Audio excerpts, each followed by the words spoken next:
The Friday evening air at Naval Base Coronado's Officers Club carried the unmistakable electricity of end-of-week revelry. Officers in crisp uniforms mingled with their families, laughing over drinks as golden California sunset light streamed through the tall windows. The converted hangar retained just enough military functionality to remind everyone where they were, while polished wood and brass fixtures gave it the respectability required for formal gatherings. The bartenders moved with practiced efficiency, pouring drinks and trading jokes with the regulars. Through this scene of normalcy moved Samantha Miller. 34 years old, brown eyes, unreadable hair, cut short and practical. She sat alone at a corner table with a glass of water. Nothing about her civilian attire called attention. Plain gray t-shirt, well-worn jeans, a simple silver chain around her neck, from which hung a small metallic object that occasionally caught the light. Her posture, however, was military perfect despite the casual setting. Master Chief Tom Sullivan noticed it immediately. 22 years as a SEAL instructor had taught him to recognize the unconscious tells of someone with proper training. The way she tracked movement in the room without appearing to look around, the awareness of exits, the perfect spine alignment even while seated casually. When someone passed too close behind her, her head didn't turn, but Sullivan saw how her peripheral awareness expanded, the subtle shift in her shoulders. When a bartender dropped a glass, Samantha's head swiveled toward the sound with a precision that spoke of trained threat assessment rather than startled reflex. Sullivan watched her from his position at the bar, curiosity piqued. She wasn't one of the usual civilian employees or officers' wives. She didn't belong to the crowd filtering out from the adjacent function room where a memorial service had just concluded. That service had honored Petty Officer Marcus Webb, a SEAL who'd survived 3 combat deployments, only to lose his battle with PTSD last month. The weight of that loss hung in the air, a somber undercurrent beneath the attempts at normal Friday revelry. Sullivan was about to approach the woman when Captain Jack Davidson and his group beat him to it. Davidson, a SEAL officer in his early 30s with a confidence bordering on arrogance, led 2 companions towards Samantha's table. Lieutenant Brad Cortez flanked him on the left, phone already in hand. Petty Officer Dylan Ross completed the triangle, eager to follow Davidson's lead after what Sullivan knew had been a successful training evolution, capped by multiple rounds of celebratory beer. "Excuse me, ma'am," Davidson said, his tone carrying false politeness that barely masked condescension. "Couldn't help but notice your dog tags. What unit did you serve with?" Samantha looked up at him, her brown eyes revealing nothing. "I attended a memorial service. I'm not looking for conversation." "That's not what I asked." Davidson stepped closer, alcohol courage evident in his stance. "Those tags military issue, or did you buy them at a surplus store?" "They're mine." "So you're claiming military service?" Cortez chimed in, his phone now raised in recording position. "As what exactly?" "I'm not claiming anything," Samantha replied, voice measured. "I attended a service for a fallen operator. That's all you need to know." Ross leaned in, examining her with exaggerated scrutiny. "Funny you don't look like any operator I've ever seen. What was your rate, your command, your graduating class?" "That information isn't public." Davidson laughed, a harsh sound that several of his companions echoed. "That's convenient. Let me guess your service is classified super secret squirrel stuff we're not cleared to know about." The surrounding tables had started paying attention. Conversations died away. More phones emerged from pockets. The energy in the room shifted from relaxed to predatory. "You know what I think?" Davidson continued, voice rising to ensure everyone could hear. "I think you're one of those stolen valor cases. Someone who bought some gear online and wants to pretend they earned it. And you picked the wrong night and the wrong crowd to try that con." Samantha's jaw tightened almost imperceptibly. Her hands remained flat on the table, but Sullivan noticed her fingers shift position slightly, as if she were consciously forcing them to stay still rather than form into something else. "I haven't misrepresented myself to anyone," she said. "Then prove it," Ross demanded, pulling out his own phone. "Give us your details. We'll verify them right now. Should take 2 minutes if you're legit." "I'm not authorized to provide operational details without proper clearance verification." "Operational details," Cortez whooped. "She's actually committing to the story." He panned his phone camera across the watching crowd. "Everyone hearing this, we got ourselves a live one. Stolen valor in progress at Coronado Officers Club." Davidson grabbed Samantha's shoulder, spinning her to face him directly. The movement was aggressive, deliberately invasive. "You think you can disrespect real operators? Sit here in our house wearing our symbols and expect us to just let it slide?" For just an instant, something flickered behind Samantha's eyes. A calculation, a threat assessment. Sullivan saw it from across the room and instinctively pushed away from the bar, recognizing a response pattern he'd witnessed countless times in actual combat veterans. But Samantha didn't move. She didn't strike. She didn't even pull away. She simply looked at Davidson with an expression so empty of fear that it was somehow more unsettling than aggression would have been. "You should take your hand off me," she said quietly. Davidson squeezed harder. "Or what you gonna call the cops? We are the cops here, lady, and you just confessed to impersonating—" His words cut off as the dog tag chain around Samantha's neck snapped under the pressure of his grip. The tag clattered across the table metal, clinking on polished wood. The challenge coin that had been attached to the same chain followed, bouncing once before settling near Davidson's boot. Samantha's hand moved to catch the falling objects with reflexes that blurred. She snagged one dog tag midair, her fingers closing around it with a speed that made several observers blink in surprise. But the coin was already on the ground. Davidson bent to pick it up, his expression triumphant. "Well, well, let's see what kind of souvenir you bought yourself." He held the coin up to the light, squinting at the markings. The metal was worn, clearly not new. One side bore an image he didn't recognize, a trident, but stylized differently than the standard seal trident. The reverse side showed a series of numbers and letters that meant nothing to him. "GU70412001, Davidson read aloud. "What's this supposed to be, some kind of serial number you made up?" Samantha stood slowly, her movement controlled but inevitable. "Give that back." "I don't think so. This is evidence. Evidence that you're running a scam." Davidson pocketed the coin. "And now we're calling the MPs. Let them sort out what charges to file." Joey Martinez, the bartender, and a former Navy corpsman who'd been watching the confrontation with growing concern, spoke up from behind the bar. "Hey, Davidson, maybe ease up a little. Let her explain before you escalate this." "Explain what? How she bought fake gear and thought she'd impress people?" Davidson pulled out his phone. "I'm calling this in. Captain Vasquez is going to love this." As he made the call, Cortez continued filming, narrating for his viewers. "This is what stolen valor looks like, people. Someone so desperate for respect, they'll steal the identity of warriors who actually earned it. Right here at Coronado, can you believe it? She picked literally the worst possible place to run this con." Ross circled Samantha like a predator sizing up prey. "You know what the penalty is for impersonating a military officer, federal crime. Prison time. Your life's about to get real complicated." Samantha didn't respond. She simply stood there, her posture unconsciously shifting into what Sullivan recognized as a modified parade rest, feet shoulder-width apart, hands loosely clasped behind her back, weight evenly distributed. It was the stance of someone who'd stood through countless inspections, briefings, and waiting periods. The stance of someone who'd worn a uniform for years. Sullivan pushed through the gathering crowd. "Gentlemen, maybe we should all take a breath here. Morrison, you've made your point. Let's wait for the MPs and let them handle it properly." "With respect, Master Chief," Davidson rounded on him. "This doesn't concern you. We caught her red-handed." "What exactly did you catch her doing?" Sullivan asked calmly. "Sitting quietly at a table wearing military identification she didn't earn." "Did she tell you she was a SEAL?" Davidson hesitated.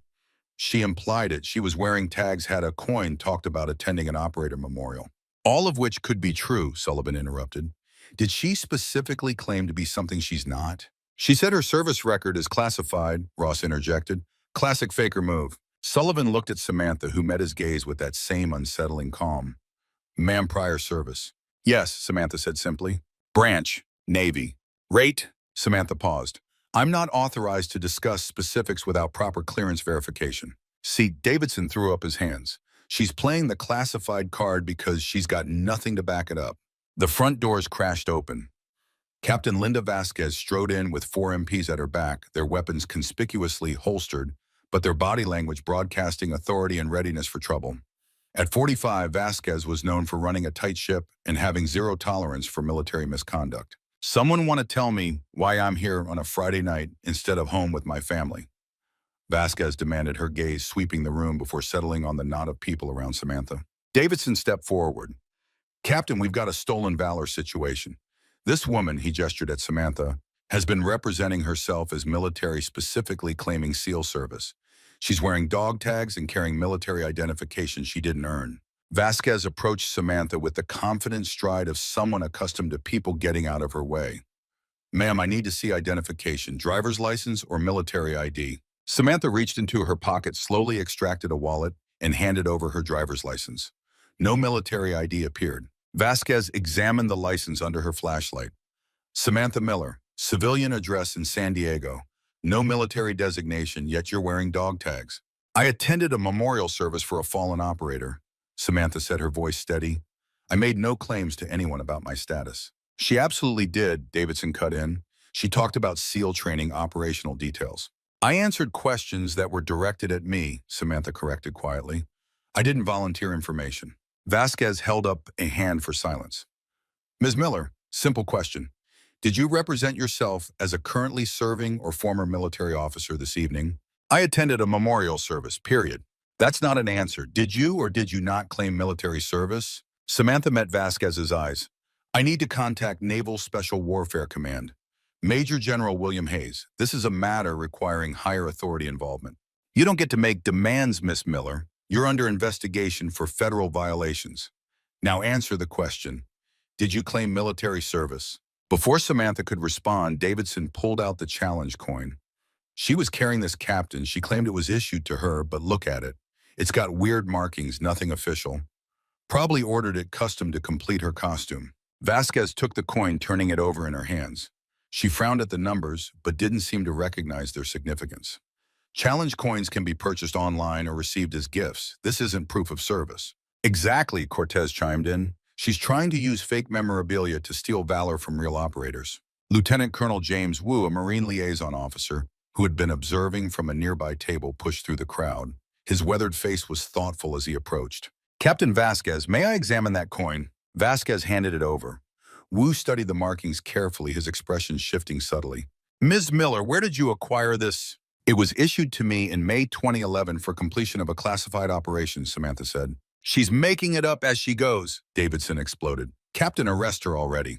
But Wu wasn't looking at Davidson. He was looking at Samantha with the kind of assessment that comes from decades of reading people under pressure. Ma'am, you're claiming this coin represents completion of a classified operation. I'm stating a fact, sir. Then you understand why I'm going to verify that claim before anyone makes arrests. Wu pulled out his phone, stepping away from the crowd. Vasquez's jaw tightened. Colonel, with respect, we have sufficient probable cause. Ms. Miller has failed to provide documentation of service. She's carrying items that appear to be military memorabilia, and multiple witnesses heard her make claims about military experience. What specific claims? Sergeant First Class Mike Torres asked, arriving from the memorial service next door. The Army Ranger had a reputation for fairness and zero tolerance for false accusations. Davidson, what exactly did she say? She talked about SEAL training. What details? About Bud's training. About which are publicly available online, Torres interrupted. What did she claim that actually constitutes impersonation? Davidson's face reddened. She implied she was one of us walking around with gear talking about operations. Implied is not the same as claimed, Torres said firmly. Did she introduce herself as an active SEAL? Did she tell anyone she was currently serving? Silence. She wore dog tags, Ross insisted. Which could be from a family member, Torres countered. Which could be legitimately hers from past service.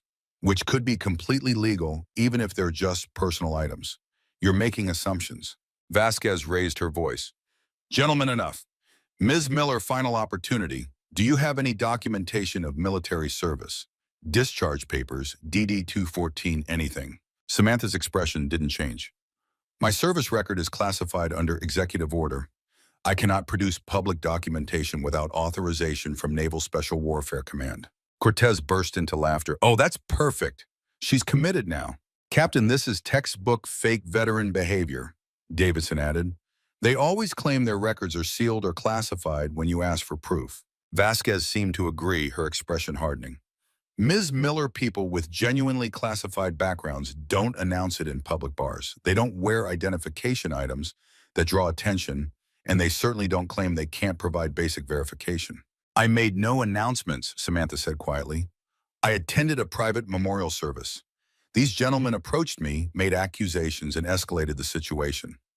I've answered your questions within the bounds of my security obligations.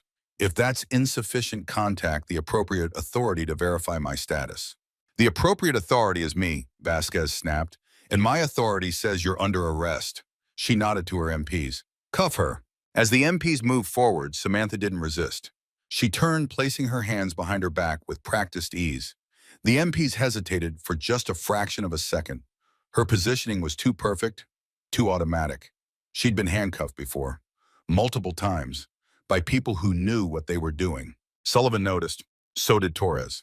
They exchanged glances. Samantha Miller, Vasquez announced loudly enough for the entire room to hear, "You're under arrest for violation of Federal Code 18 U.S.C. Section 912, impersonating a military officer. You have the right to remain silent. Anything you say can and will be used against you in a court of law. You have the right to an attorney." "I understand my rights," Samantha said. "I repeat my request to contact Major General William Hayes at Naval Special Warfare Command. This arrest is a mistake that will be corrected once proper verification is completed." Davidson laughed harshly. "She's still trying to name-drop Captain. This is beautiful. We caught a faker, and she's digging herself deeper with every word." The MPs led Samantha toward the door. The crowd parted, phones held high, everyone wanting to capture the moment. Cortez provided running commentary for his live stream. "And there she goes, folks. Stolen valor perpetrator, getting what she deserves. This is why we stay vigilant. These frauds think they can disrespect our service, but the truth always comes out." As Samantha passed the bar, Joey Martinez caught her eye. The former corpsman looked troubled, his instincts clearly warning him that something was wrong with this picture, but he said nothing. What could he say? Sullivan watched her go, his decades of experience screaming that they were making a catastrophic mistake. But he had no evidence, no reason beyond intuition, so he stayed silent too, though it cost him. Only Mrs. Eleanor Grant, a Gold Star mother who'd been at the memorial service, spoke up as Samantha was led past. "Young lady," she called out softly, "thank you for attending Marcus's service. It meant a great deal." Samantha's step faltered almost imperceptibly. She looked at the elderly woman, and for just a moment, her controlled expression cracked to reveal something raw underneath. "He was a good operator, ma'am. I'm sorry for your loss." Davidson grabbed Samantha's arm roughly. "Enough with the act. Let's go." And they took her out into the night, still handcuffed, still silent, still carrying whatever secrets lay behind those steady brown eyes. The crowd slowly dispersed back to their tables, the excitement fading into animated conversation and speculation. Davidson bought a round for his friends, celebrating their righteous bust. Cortez posted his video with hashtags about stolen valor and justice. Ross started composing an official statement for the investigation. None of them noticed Sullivan making a quiet phone call from the corner. None of them saw Torres texting someone with a simple message: "We have a situation at O Club. Need higher authority ASAP." And none of them understood that the challenge coin sitting in Davidson's pocket, the one with those strange numbers and markings, was about to transform from evidence of fraud into proof of their own catastrophic error in judgment. The MP office was exactly what Samantha expected: utilitarian furniture, fluorescent lighting that turned everyone's skin sallow, and the lingering smell of stale coffee mixed with industrial cleaner. A metal desk dominated the center of the room, flanked by chairs that were deliberately uncomfortable. The walls displayed motivational posters about integrity and justice, oblivious to the irony of their presence during false accusations. Commander Richard Turner entered 10 minutes after Samantha was seated. At 45, he carried himself with the precise confidence of a lawyer who'd built his career on military regulations and legal minutiae. His uniform was immaculate, his posture impeccable, his expression conveying the weary superiority of someone dealing with yet another case of civilian misconduct. Vasquez and Davidson followed him in, along with Torres, who'd invited himself as a neutral observer. The small room suddenly felt crowded. "Ms. Miller," Turner began, settling into the chair across from her. "I'm Commander Turner, JAG Corps. I'll be conducting the preliminary investigation into the charges against you. I want to make something clear from the start. If you cooperate fully and honestly, things will go easier for you. Stolen valor is a serious federal crime, but first-time offenders who show remorse often receive reduced sentences." Samantha said nothing. "Let's start with basics." Turner continued, pulling out a yellow legal pad. "Full name Samantha Ann Miller. Date of birth November 15th, 1989. Current occupation emergency medical technician with San Diego County." Turner made notes. "And you claim prior military service." "I served in the United States Navy, honorably discharged October 2013. Davidson, leaning against the wall, couldn't contain himself. "Here we go. Let's hear the details of this alleged service." Turner shot him a warning glance. "Lieutenant, I'm conducting this interview. You'll have your chance.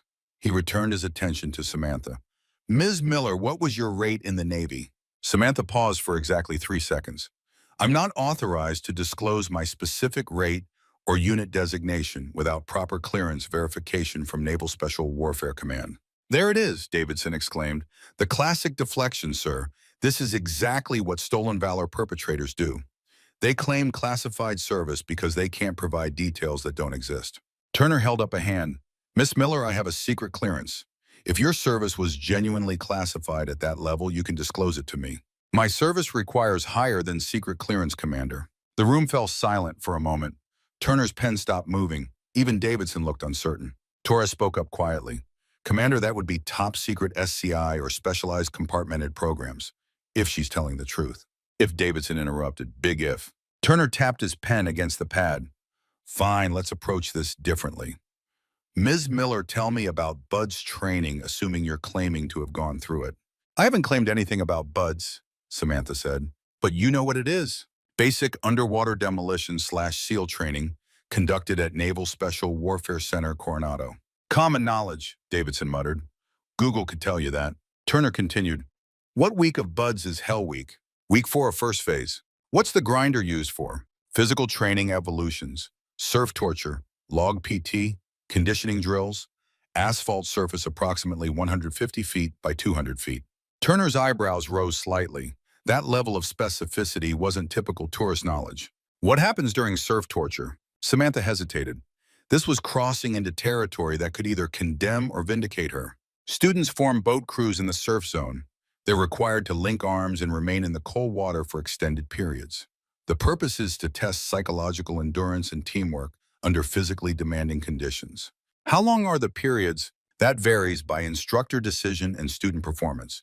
It's not standardized. What's the water temperature? Typically between 55 and 65 degrees Fahrenheit, depending on season. Turner made notes, his expression thoughtful. Davidson looked less confident now, but unwilling to back down. She could have read all this in memoirs or watched documentaries, he insisted. Could have, Torres agreed, but she's not wrong about any of it. And her answers aren't rehearsed. She's not reciting from memory. She's pulling from experience. Your opinion, Davidson snapped. Turner moved to more technical material. Ms. Miller, what weapons platforms are standard for SEAL assault elements? This was the line. Samantha knew it. Answer truthfully and reveal knowledge that shouldn't be public. Refuse and confirm their suspicions of fraud. The regulations were clear.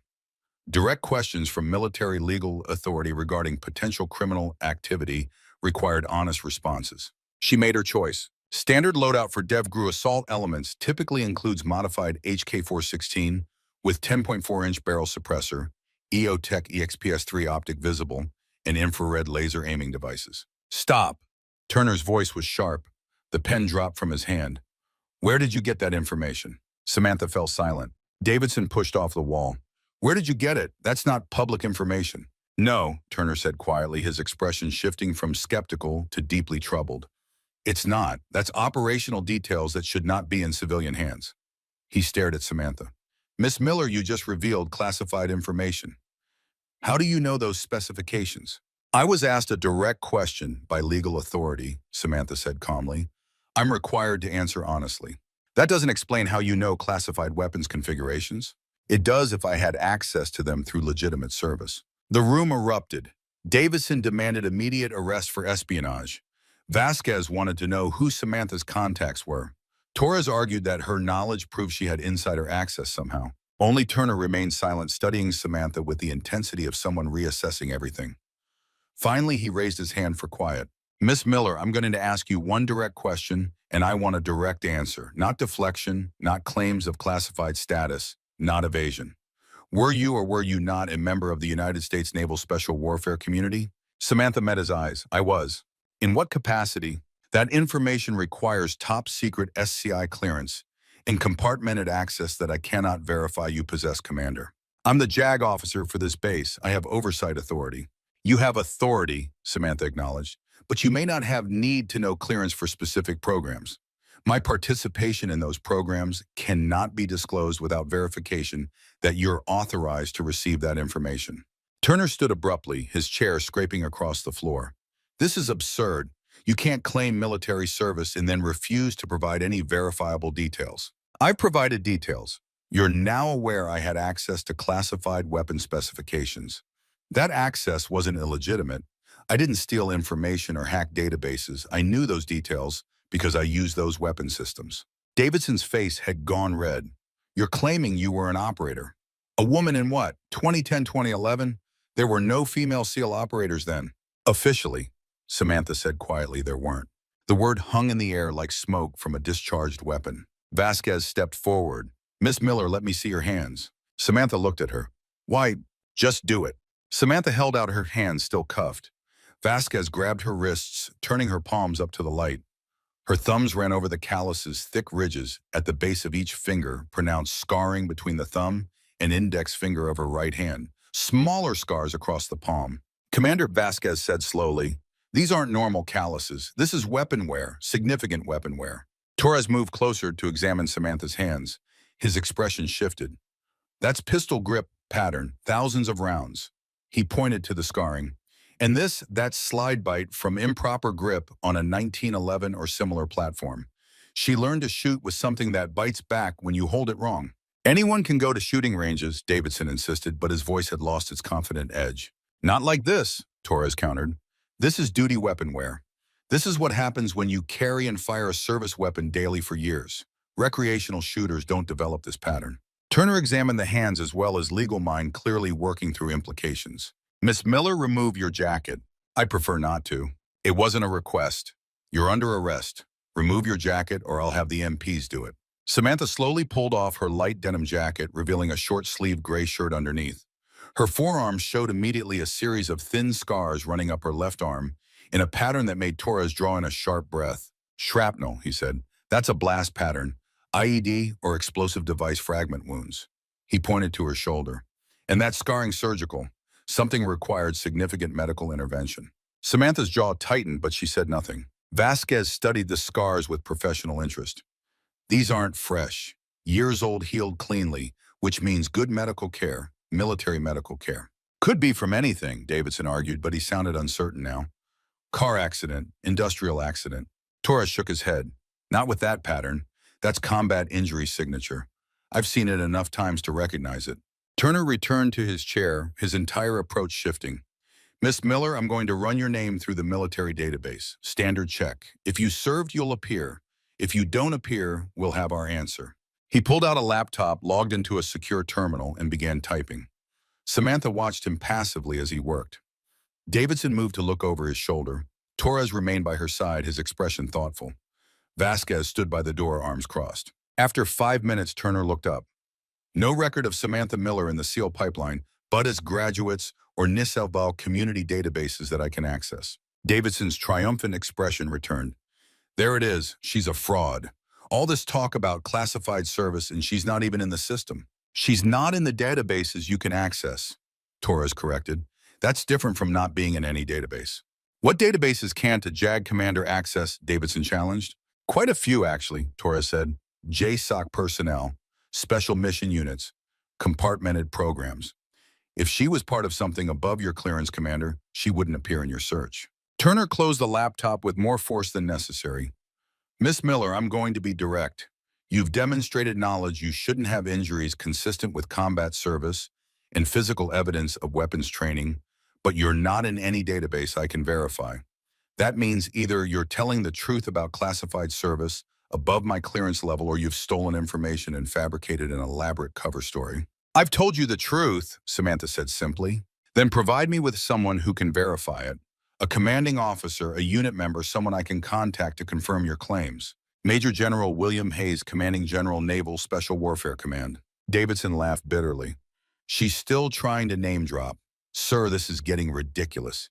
She's claiming she can only be verified by a 3-star general, the commanding general of the entire SEAL community. That would be my last, CO, Samantha said quietly. You expect us to believe you reported to a general? Vasquez asked incredulously. I don't expect anything, Captain. I'm stating fact. Turner rubbed his temples. Miss Milsham, if you truly reported to General Hayes, he would have records documentation, something to verify your claims. He does. Then why isn't it in the standard databases? Because it's not standard service. The circular argument was interrupted by a knock on the door. One of the MPs stuck his head in. "Commander, there's an NCIS agent here. Says she needs to be involved in this case." Moments later, Special Agent Dana Frost entered. At 36, she carried the quiet authority of someone who'd investigated everything from petty theft to treason. Her expression was professionally neutral as she surveyed the room. "Commander Turner, I'm Special Agent Frost, NCIS. I understand you're investigating a stolen valor case." "Alleged stolen valor," Torres corrected. Frost glanced at him, then at Samantha, then at the challenge coin now sitting on Turner's desk. She picked it up, turning it over slowly. Her expression didn't change, but something in her posture shifted. "Where did you get this?" she asked Samantha. "It was issued to me in May 2011. "For what operation?" "Operation 041. Frost's fingers tightened almost imperceptibly around the coin. "Commander Turner, I need everyone except essential personnel out of this room now," Davidson protested. "I'm the one who identified the fraud. I have a right to—" "You have no rights in an NCIS investigation, Lieutenant," Frost said flatly. "Out. That includes you, Captain Vasquez." "Agent Frost, this is my arrest." "Was your arrest?" "NCIS has jurisdiction over federal crimes involving military personnel. I'm assuming control of this investigation. Please exit." Vasquez's jaw worked, but she nodded and left. Davidson followed reluctantly, throwing a venomous glance at Samantha as he passed. In the end, only Turner and Torres remained along with Frost and Samantha. Frost pulled out her own laptop, logging into what appeared to be a much more sophisticated system than Turner had access to. She typed Samantha's information rapidly, her expression focused.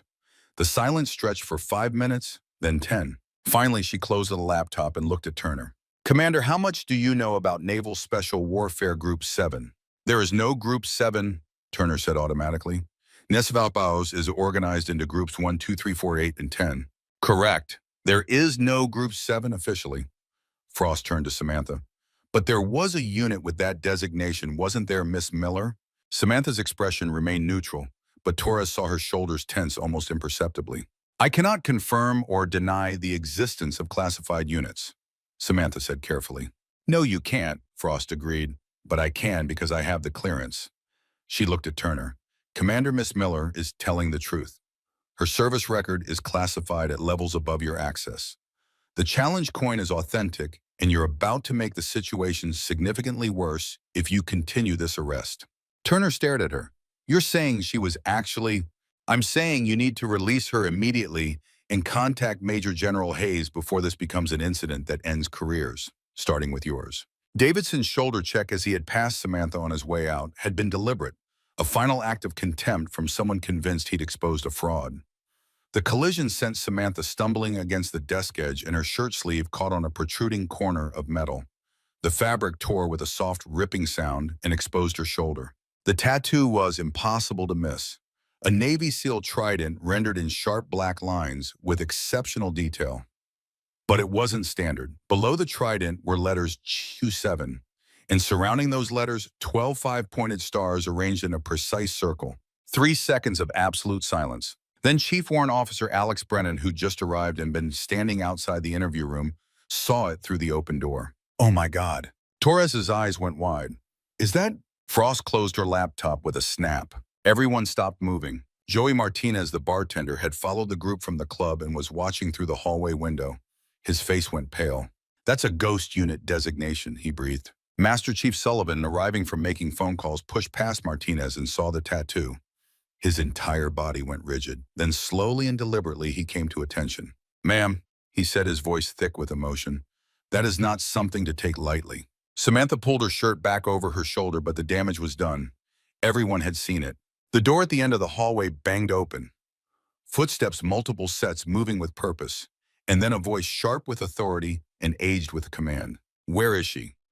Major General William Hayes entered the MP station in his dress uniform, every ribbon and medal in perfect placement, his weathered face set in an expression of barely controlled fury. At 58, he moved with the efficiency of someone half his age, decades of special operations service, evident in every step. Behind him came Commander Bill Hodges, the base commander, looking deeply uncomfortable.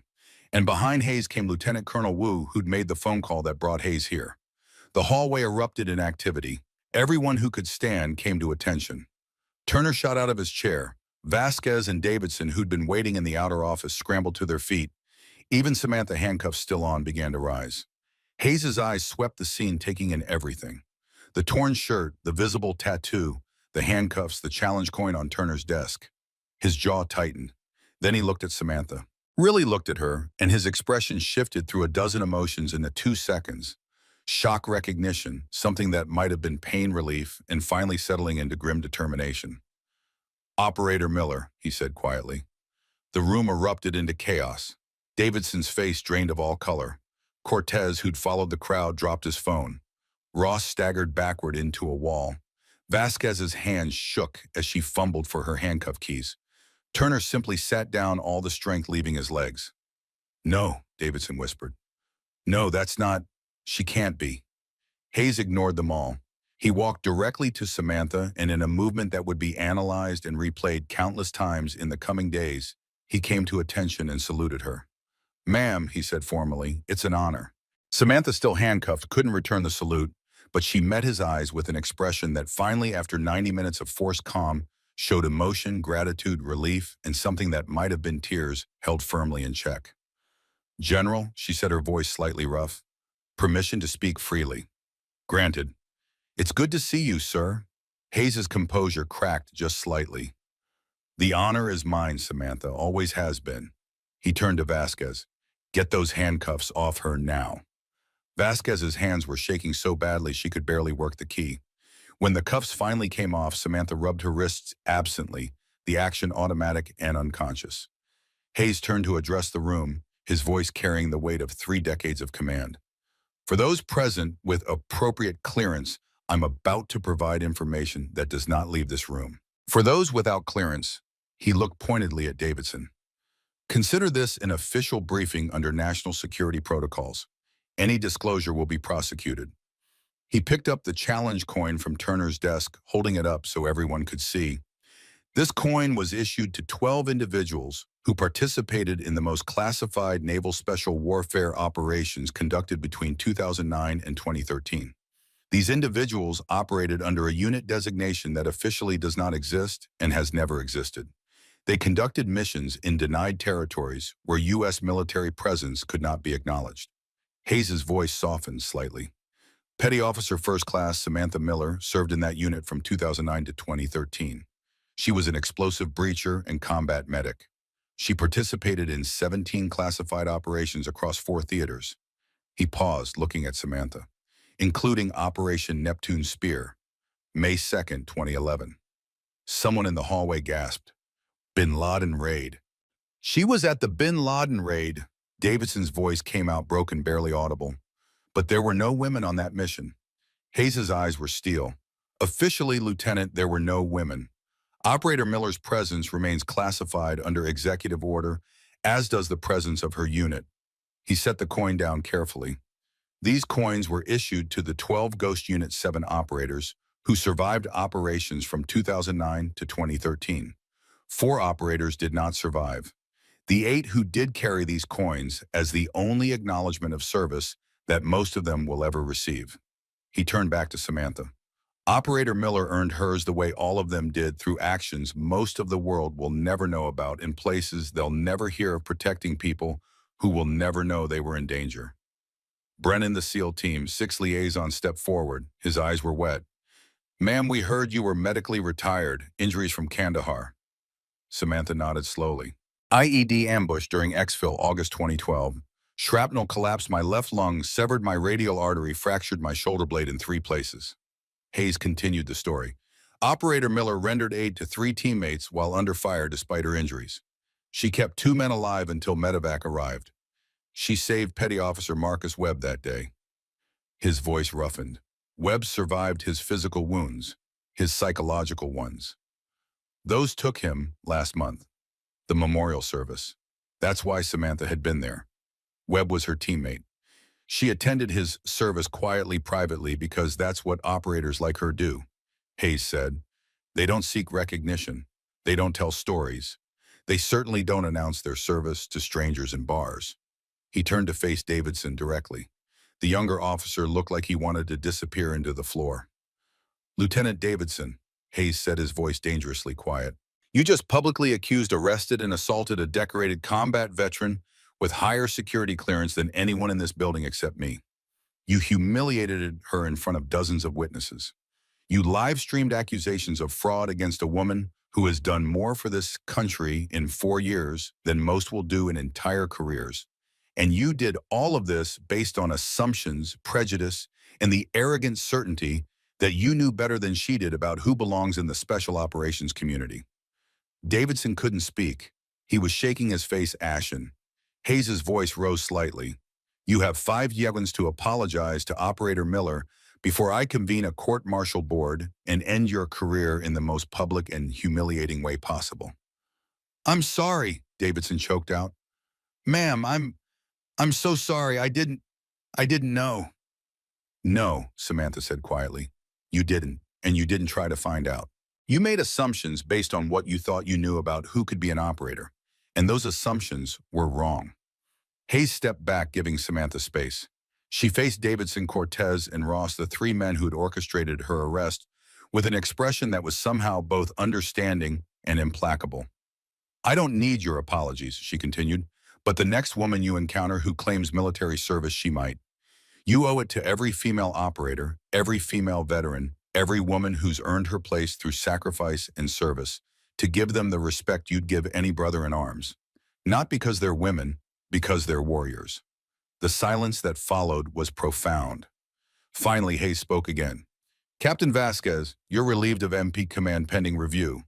Lieutenant Davidson, Lieutenant Cortez, Petty Officer Ross, you're all suspended from active duty, effective immediately. Commander Turner, you'll face an administrative review for failure to verify claims before pursuing federal charges.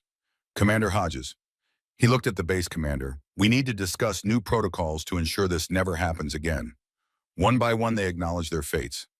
Vasquez removed her rank insignia and placed it on the nearest desk. Davidson couldn't look up from the floor. Turner nodded numbly. Hayes turned to Samantha one final time. Operator Miller, on behalf of Naval Special Warfare Command, I apologize for this treatment. This should never have happened to you. It will not happen again. It wasn't your fault, sir. It was my community, my responsibility. He paused. I'd like to offer you a position. SEAL Training Advisory Board, mentoring female candidates. Your choice of official or unofficial capacity. Samantha looked past him out the window to where the night sky was beginning to show hints of dawn. I need time to think about it, General. Take all the time you need. As the room began to clear, people processing what they had witnessed, Sullivan approached Samantha. Ma'am, can I ask? The others from Ghost Unit 7, are they? 4 didn't make it home, Samantha said quietly. 3 retired like me. 2 are still active, different units. The memorial service tonight, Webb was your teammate. He was the best of us. He survived Kandahar because I did my job. But PTSD doesn't leave scars you can see. Last month it finally took him. He held on for 12 years, but she trailed off. Mrs. Eleanor Grant, who'd been waiting in the hallway, stepped forward. Her weathered face was wet with tears. My son served under your protection in 2011. I never knew your name until tonight, but I knew someone kept him alive when everything went wrong. Thank you. Thank you for bringing him home. Samantha embraced the elderly woman gently. He was a good operator, ma'am.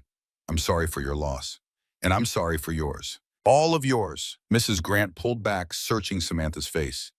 You carry so much weight. Please let people help you bear it. Torres, still standing nearby, spoke quietly. Ma'am, you saved lives most people will never know about. That's the hardest kind of service.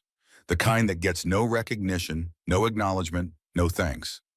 It's the only kind worth doing, Samantha said simply. The words hung in the air. A final statement on service sacrifice and the silent warriors who operate in shadows so others can live in light. Hayes checked his watch. It's 0400. Samantha, you're coming with me. We're getting you properly checked out medically, then getting you somewhere you can rest. Everyone else, this incident is classified. Nothing that happened tonight gets discussed outside proper channels. Am I clear? A chorus of yes, sir, echoed through the room. As Hayes led Samantha toward the exit, Davidson found his voice one last time. Ma'am, I know I have no right to ask, but why didn't you tell us? Why did you let us arrest you when you could have stopped it at any time? Samantha paused, looking back at him. Could I? At what cost? Breaking federal law to save my ego, revealing classified information to win an argument. She shook her head. I took an oath, Lieutenant. That oath didn't have an exception for personal convenience or public embarrassment. Some things are more important than being right. Service is one of them. And with that, she walked out into the early morning free for the first time in hours, heading toward whatever came next. Behind her, the officers' club began the slow process of understanding what had just happened. Videos would be deleted, statements would be revised, careers would be examined, and in some cases ended. But one thing was certain. No one present that night would ever forget the quiet woman who'd endured their accusations with grace, who'd carried secrets heavier than most would ever know, and who'd proven that sometimes the strongest warriors are the ones nobody expects.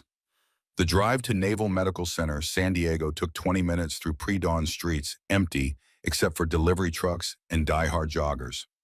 Hayes drove his own vehicle, a nondescript black SUV that screamed government issue, despite lacking any official markings.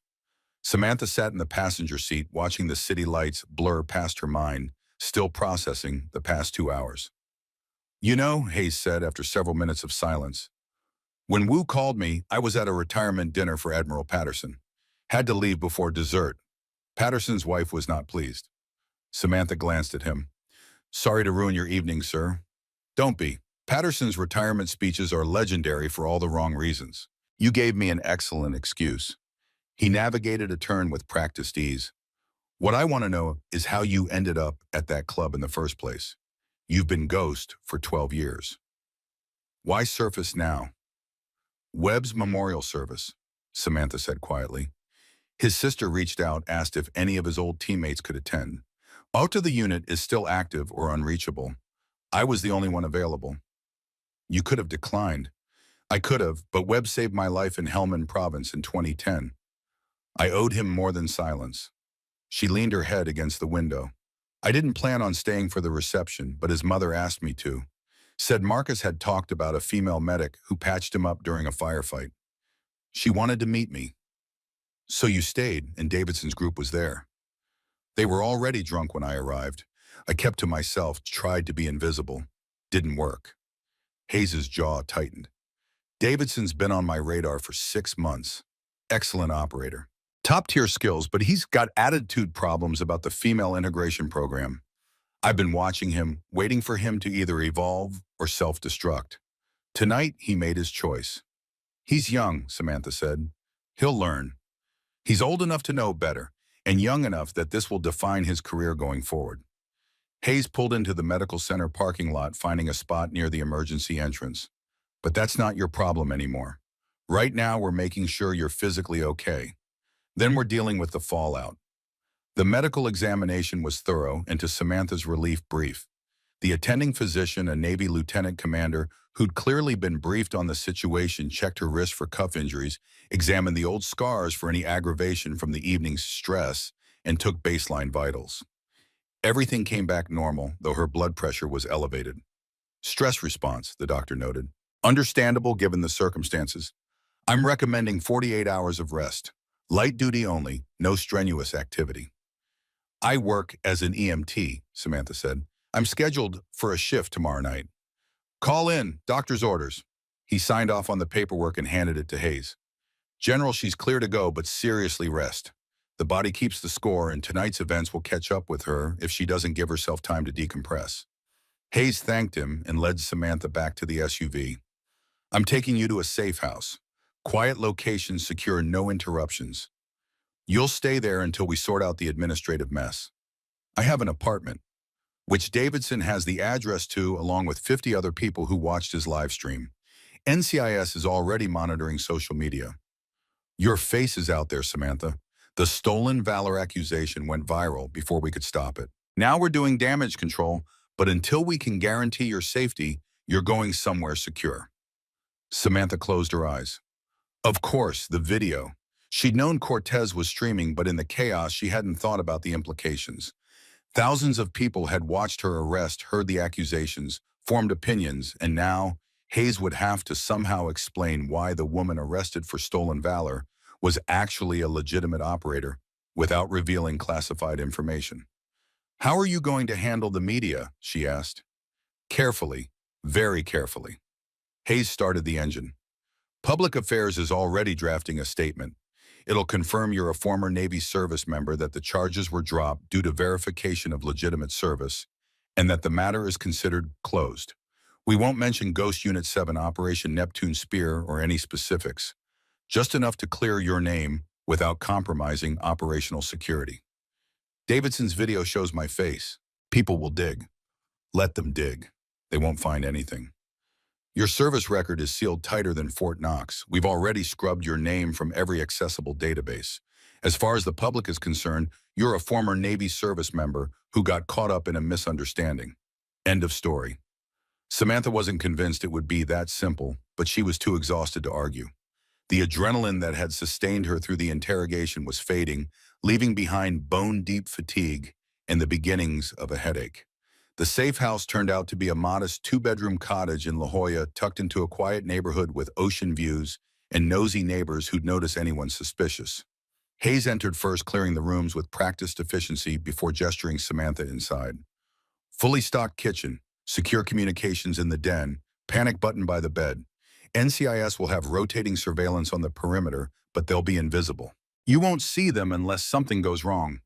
Samantha surveyed the space. Clean, comfortable, anonymous. How long do I need to stay here? 72 hours minimum. By then the media cycle will have moved on and we'll have a better picture of any threats. Hayes set his keys on the counter. Get some sleep. I'll be back this afternoon to brief you on the administrative proceedings. What's happening to Davidson and the others? Davidson, Cortez, and Ross are suspended pending formal investigation. They'll face disciplinary boards within the next 2 weeks. Vasquez has already submitted her resignation. She knows her career is over. Turner is being reviewed by the JAG Ethics Committee. Commander Hodges is implementing new protocols to prevent similar incidents. Hayes met her eyes. They're facing consequences, Samantha. Real ones. I don't want to ruin their careers. You didn't ruin anything. They made choices. Now they're dealing with the results. He moved toward the door, then paused. For what it's worth, you handled tonight with more grace than I would have. Most people would have revealed classified information just to prove the accusers wrong. You didn't. That's why you were Ghost Unit 7. That's why you're still one of the finest operators I've ever known. After he left, Samantha stood in the silent cottage for several minutes processing. Then she walked to the bedroom, lay down fully clothed on top of the covers, and stared at the ceiling. Sleep didn't come easily. Her mind replayed the evening in fragments, Davidson's face when Hayes confirmed her identity, Vasquez's shaking hands removing the handcuffs, Mrs. Grant's embrace, Webb's memorial program with his photo showing that crooked smile she remembered from Kandahar. Webb. God, she missed him. Missed all of them. The 4 who didn't come home. Petty Officer Lisa Blackwood blown apart by an IED in Fallujah. Chief Petty Officer David Rodriguez killed by sniper fire in Yemen. Lieutenant Marcus Hall drowned during a water insertion gone wrong off the coast of Somalia. And Petty Officer 3rd Class James Mitchell, who'd taken a bullet meant for Samantha in Pakistan. The 3 who'd retired: Senior Chief Paul Anderson living quietly in Montana with his wife and kids, Commander Sarah Blake teaching at the Naval Academy under a different name, and Master Chief Thomas Blackwood, Lisa's husband, who'd left the teams after her death and disappeared into civilian life. The 2 still active. She didn't know their current assignments, and she couldn't contact them. Ghost Unit 7 had been disbanded in 2013 after the Kandahar ambush. The survivors had scattered their service records, sealed their identities protected. They had agreed to maintain silence unless recalled by proper authority. For 12 years, Samantha had kept that promise. She'd built a new life as an EMT, helping people in ways that didn't require security clearances or classified briefings. She'd attended therapy for PTSD, learned to manage the nightmares and flashbacks, found a fragile peace in routine and service. And now, because of one memorial service and a group of drunk SEALs, that peace was shattered. Her phone buzzed. A text from Dr. Patricia, her therapist. Just heard. Are you okay? Call when you can. Samantha stared at the message. Dr. Patricia knew her history. Patient confidentiality had protected Samantha's secrets even when the psychiatrist's daughter Maya was struggling through SEAL training and facing the same discrimination Samantha had endured years earlier. It must have killed Dr. Patricia to watch Samantha's arrest knowing the truth but unable to speak. She typed a response, "I'm okay. Safe location." We'll call tomorrow. Another buzz. This one from Maya. Holy crap, Samantha, you're a legend. Davidson's an idiot. Mom says you're okay, but I wanted to check. Also, thank you for what you said about treating female operators with respect. I needed to hear that someone who's been through it thinks I can make it. Samantha's throat tightened. She responded, you can make it. You will make it. Don't let anyone tell you otherwise. And Maya, being an operator isn't about being the strongest or the fastest. It's about being the person your teammates can trust when everything goes wrong. Focus on that. The response came quickly. Yes, ma'am. Get some rest. You've earned it. Samantha set the phone aside and finally closed her eyes. This time sleep came deep and dreamless. The sleep of someone who'd carried a heavy burden for too long and finally set it down, even if just temporarily. She woke to afternoon sun streaming through the windows and the smell of fresh coffee. Sitting up, she found Hayes in the kitchen, 2 mugs on the counter, a folder of documents beside them. You look better, he said, sliding a mug toward her. Almost human. Samantha accepted the coffee gratefully. What time is it? 1400 hours. You slept 11 hours straight. Doctor said you needed rest. Apparently you listened. He opened the folder. We need to talk about next steps. Over the next hour, Hayes laid out the situation. Davidson's video had indeed gone viral, accumulating over 3 million views before NCIS forced it to be taken down. But the damage was done. Screenshots circulated. Reddit threads dissected every frame. Military blogs debated whether the arrest was legitimate or a cover-up. The good news, Hayes said, is that Public Affairs released our statement 6 hours ago. Most mainstream media are reporting it as a case of mistaken identity. Overzealous SEALs accused a legitimate veteran. Charges were dropped. Everyone apologized. The story's already losing steam. Well, then the bad news. The bad news is that you're now a minor celebrity in certain corners of the internet. Veterans forums are trying to identify you. Social media sleuths are digging into your background. So far, they're hitting walls your classified status is holding. But it's only a matter of time before someone with the right connections starts asking the right questions. Samantha sipped her coffee. What do you recommend? I recommend you accept my offer. Join the SEAL Training Advisory Board as a civilian consultant. We'll create a new cover identity completely legitimate that explains your expertise without revealing Ghost Unit 7. You'll mentor female candidates, review training protocols, provide insight on integration challenges. It's important work, Samantha. Work that matters. And it keeps me inside the system where you can protect me. That too, Hayes admitted, but I'm not asking you to do this just for protective reasons. I'm asking because you are uniquely qualified. You understand what these women are facing because you faced it yourself. You understand the psychological toll of operating in a male-dominated environment while carrying classified status that prevents you from defending yourself. You understand sacrifice in ways most people never will. Samantha set down her mug. General, I left that life behind for a reason. The nightmares, the hypervigilance, the constant weight of secrets. I've spent 12 years learning to be normal. To have relationships that aren't built on lies, to sleep through the night without waking up in combat mode. If I come back into the community even as a civilian consultant, I risk losing all that progress. I know what I'm asking, Hayes said quietly, and I won't pressure you, but consider this. Maya is struggling. She's one of 3 women currently in Bud's training. The other 2 are considering dropping out because of the discrimination. They need someone who's been there, who understands, who can tell them it's possible. Not because of some abstract principle, but because they're looking at living proof. Using me as inspiration is dangerous. What happens when they find out I can't tell them about most of my service? When they realize I'm a ghost? Hayes leaned back in his chair. Then we tell them a version of the truth, that you served in a classified capacity you still can't discuss, that you earned your place through actions that remain sealed, that your service record will never be public. But your commitment to excellence and your dedication to the mission speak for themselves. Maya doesn't need to know about Neptune Spear or Ghost Unit 7. She needs to know that someone who looks like her, who faced the same obstacles, made it through and came out the other side still standing. Samantha stared into her coffee, watching the dark surface ripple with each breath she took. I'll think about it.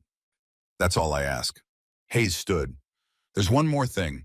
We've received a request from 60 Minutes. They want to do a piece on women in special operations, and they specifically want to interview you. Absolutely not.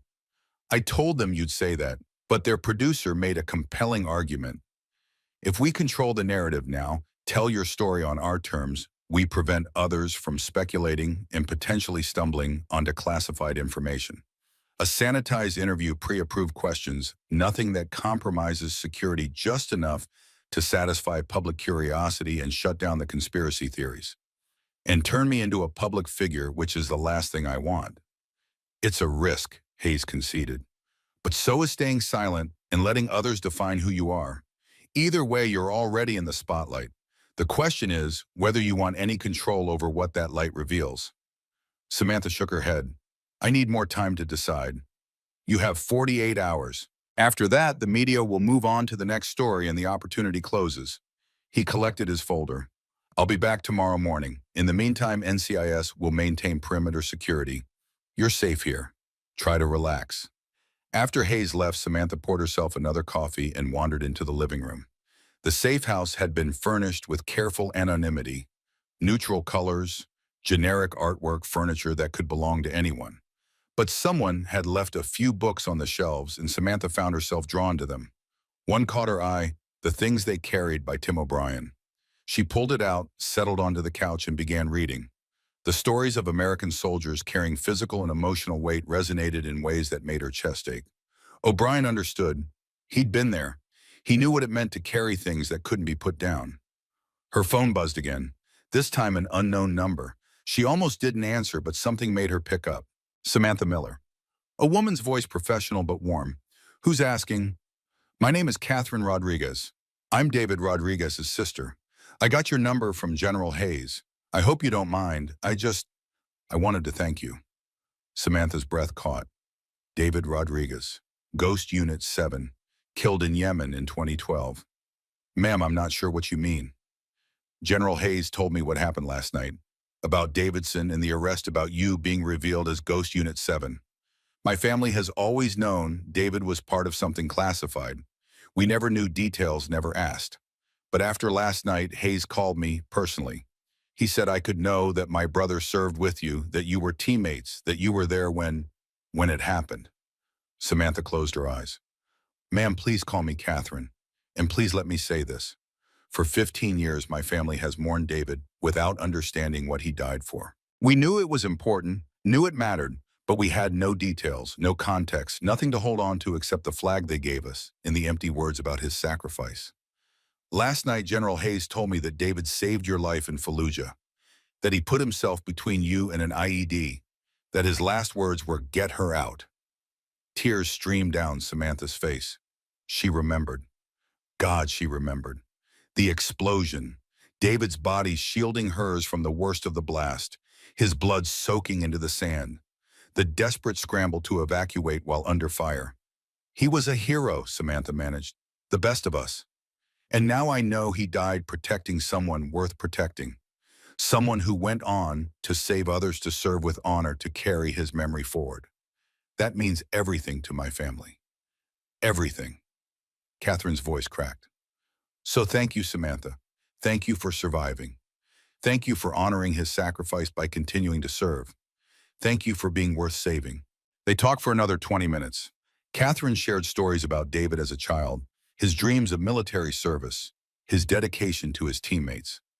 Samantha shared what she could, sanitized versions of their time together, the jokes David told before missions, his terrible singing voice, the way he'd always carried extra medical supplies because he worried about his team. When they finally hung up, Samantha sat in the silent cottage and cried. For the first time since Kandahar, cried for David, for Webb, for Lisa and Marcus and James, and all the others who didn't make it home.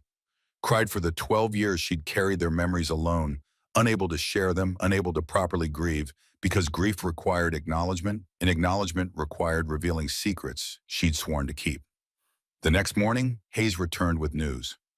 We've had developments. Davidson's disciplinary board convened yesterday. He's being discharged from the Navy other than honorable conditions. Cortez is receiving a letter of reprimand and reassignment.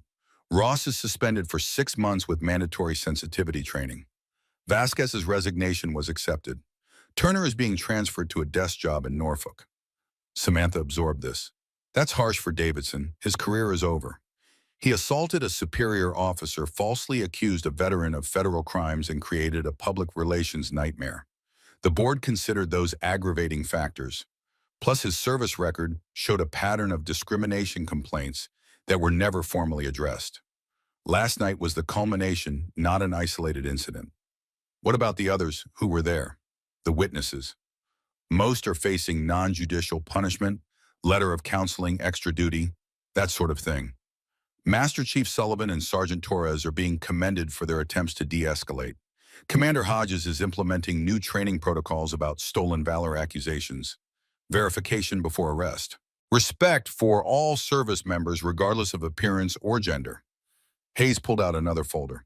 Now about the 60 Minutes interview. They've agreed to our terms, pre-approved questions. Nothing classified. You get final review of the footage before it airs. The interview would be conducted next week, broadcast in 2 weeks. It's a chance to control your story. Samantha had spent the night thinking about this exact decision about visibility versus anonymity, about the women who needed proof that it was possible, about the responsibility that came with being a symbol. I'll do the interview, she said, on one condition. I want Maya and the other female Buds candidates there off camera. I want them to hear directly from me what it takes, what it costs, and what it's worth. Hayes smiled. Done. I'll set it up. The interview took place in a secure conference room at Naval Base Coronado exactly 1 week after Samantha's arrest. The 60 Minutes producer, a sharp woman named Jennifer Walsh, had done her homework.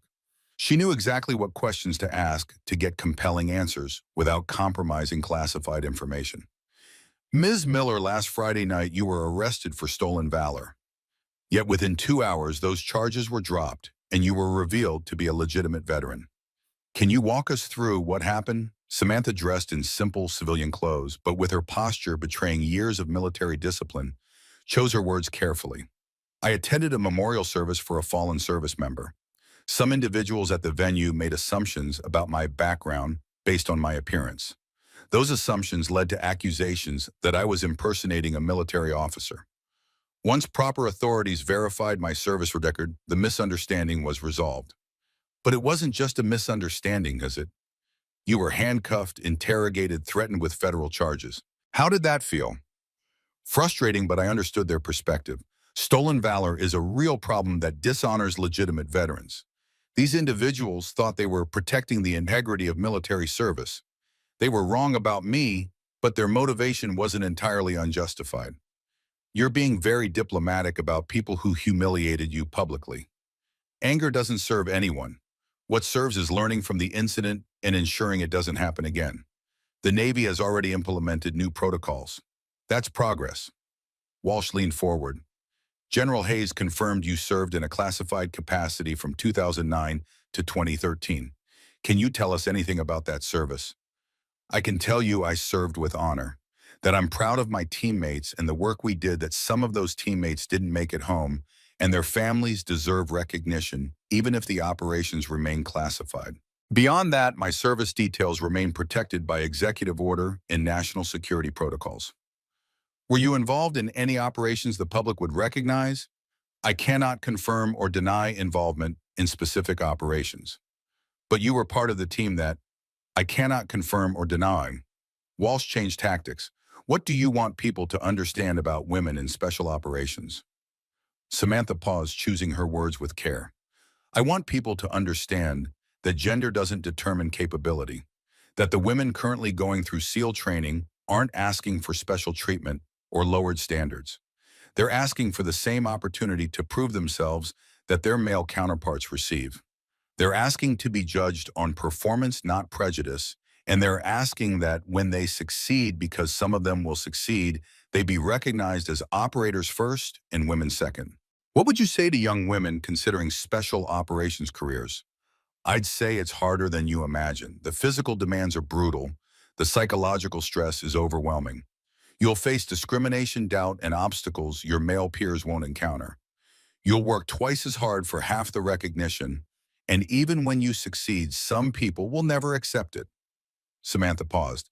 But I'd also say it's worth it because the women who make it through don't just earn a place for themselves. They open doors for everyone who comes after.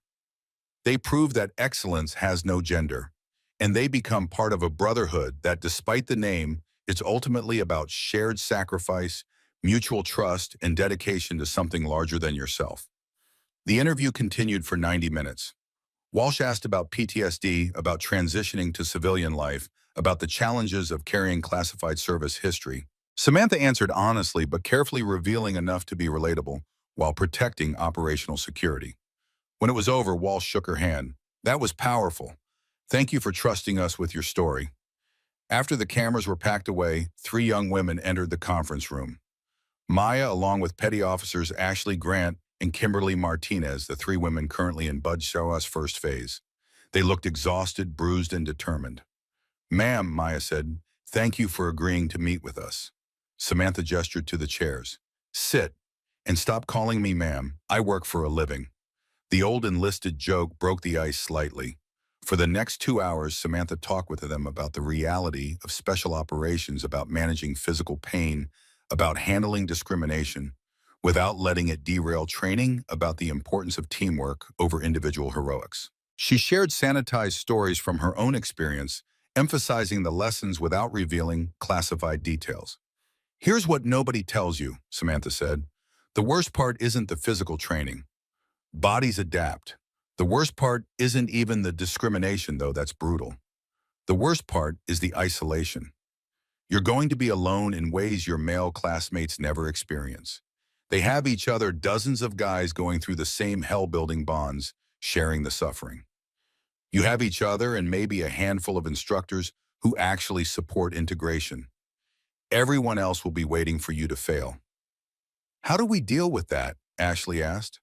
By being so undeniably competent that they can't ignore you. By making yourself invaluable to your boat crew. By being the person they want next to them when everything goes wrong. And by supporting each other because you're not competing against each other. You're competing against the standard. If all three of you make it through, that's a victory. If only one of you makes it, that's still a victory. The point isn't to be the best woman. It's to be the best operator you can be regardless of gender. Kimberly spoke up. Do you ever regret it? The service, the sacrifices.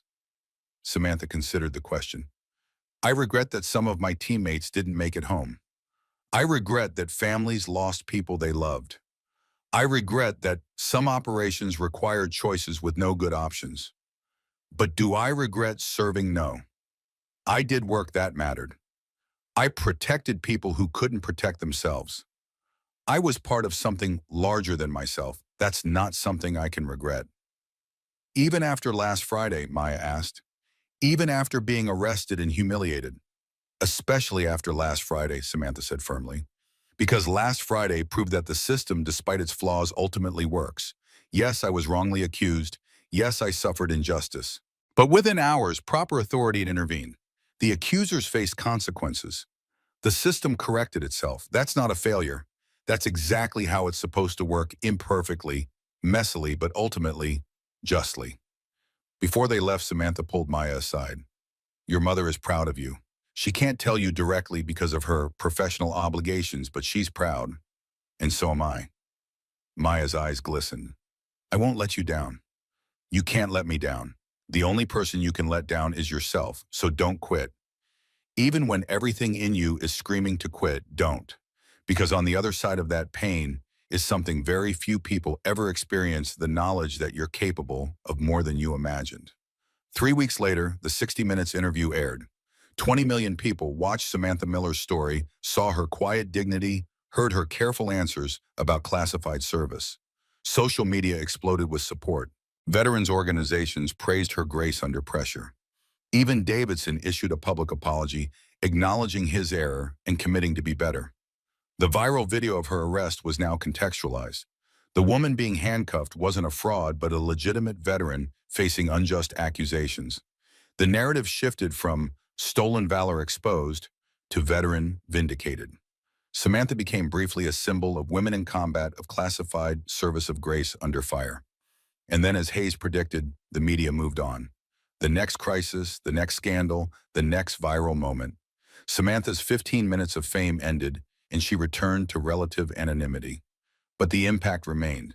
2 months after the incident, all 3 women in Maya's Buds class graduated first phase, the first time in history that multiple women had made it through that crucial stage. 6 months later, Maya earned her SEAL Trident, becoming one of the first women to do so. Samantha attended the ceremony standing in the back, watching with quiet pride as a new generation of operators earned their place. Hayes stood beside her, also watching. "You made this possible," he said quietly. "No," Samantha corrected. "They made it possible. I just showed them it could be done."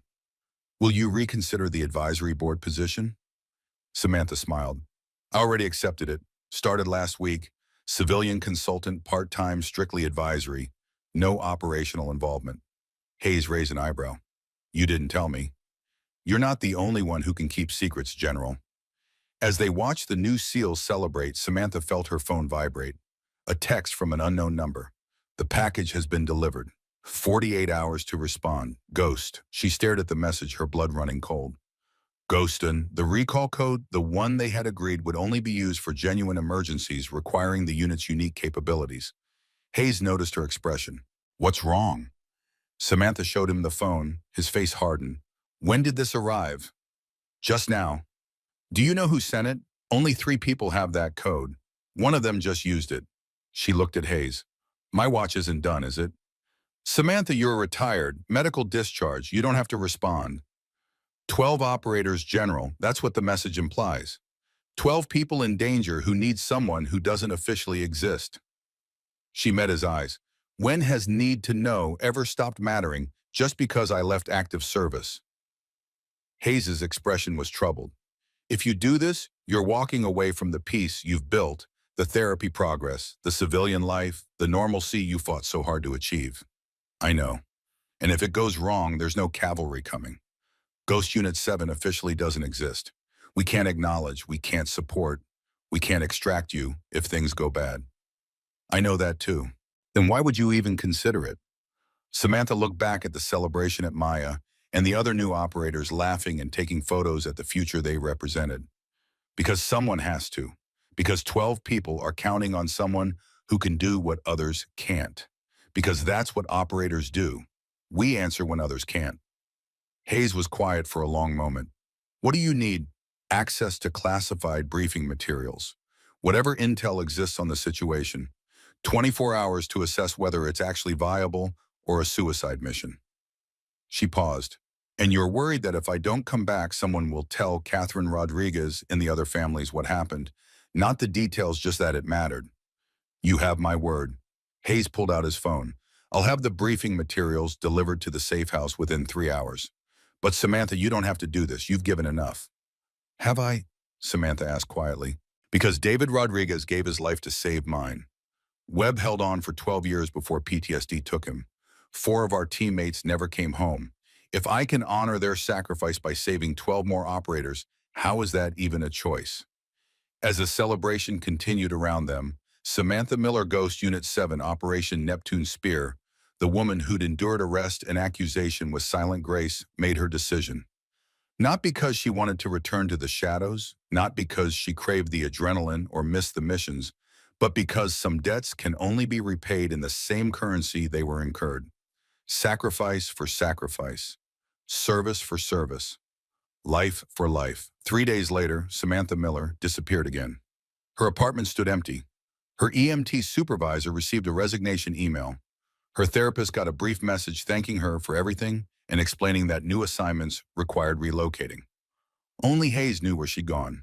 Only he knew about the 12 operators trapped behind enemy lines in a location that couldn't be officially acknowledged. Only he knew about the Ghost Protocol. Activation, the 48-hour planning window, the high-altitude insertion into denied territory. And only he knew that 3 weeks later, 13 people walked across a border into friendly territory, 12 exhausted operators, and 1 woman who'd proved once again that the deadliest warriors are often the ones nobody expects. When Hayes met her at the debrief location, Samantha looked older, harder, carrying new scars both visible and invisible. But she was alive. 12 for 12, she reported. Complete success, 0 casualties. "Welcome back, operator," Hayes said quietly. "Not back, sir. Just not done yet." She looked at him with eyes that had seen too much but refused to look away. Maybe the watch never really ends. Maybe for people like us, like Ghost Unit 7, there's always one more mission, one more person to save, one more debt to honor. And when it finally breaks you, Samantha smiled tiredly, then I'll know I gave everything I had. And isn't that what operators do? 6 months later, Samantha Miller appeared at another SEAL graduation ceremony. She stood in the back again, watching new operators earn their trident, wondering which of them would answer the call when their own ghost protocol activated, wondering which of them would understand that service isn't about glory or recognition. It's about showing up when needed, doing what others can't, and carrying the weight so others don't have to. The true warriors she'd learned aren't the ones who seek the fight. They're the ones who answer when called, who serve in silence, who carry secrets that can never be told and burdens that can never be shared. They're the ghosts in the machine, the operators in the shadows, the ones who exist in classified files and sealed records, their sacrifices known only to a handful of people with the right clearances and need to know. And Samantha Miller, standing in that crowd wearing civilian clothes and carrying memories that would never make it into history books, was proud to be one of them. Because some stories aren't meant to be told. Some heroes aren't meant to be recognized. Some service happens in shadows so deep that light never penetrates. But it matters. God, it matters. And that, Samantha thought, and as she watched the new operators celebrate, was enough. That had to be enough, because for operators like her, for Ghost Unit 7, for all the warriors who served in silence and answered calls that officially never happened, there was no other choice.